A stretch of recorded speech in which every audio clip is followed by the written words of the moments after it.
Steps in EKG interpretation.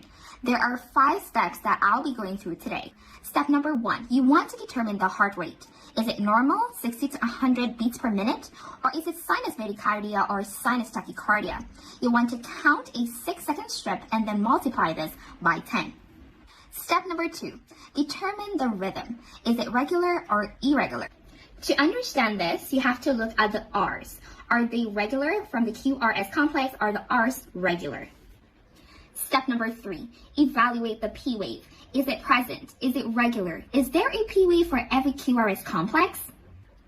For example, there is a P wave for every QRS complex, so you need to make sure that it's present, regular, and there is a P wave for every QRS complex. Step number 4, the PR interval. You want to calculate the PR interval to make sure that it is actually 0.10 to 0.2 seconds. So what is the PR interval? That's the P to the R. This is your PR interval. Step number 5 is to analyze your QRS complex. Is it too long? Is it too short? Now the QRS complex should be for every P wave, and it is 0.3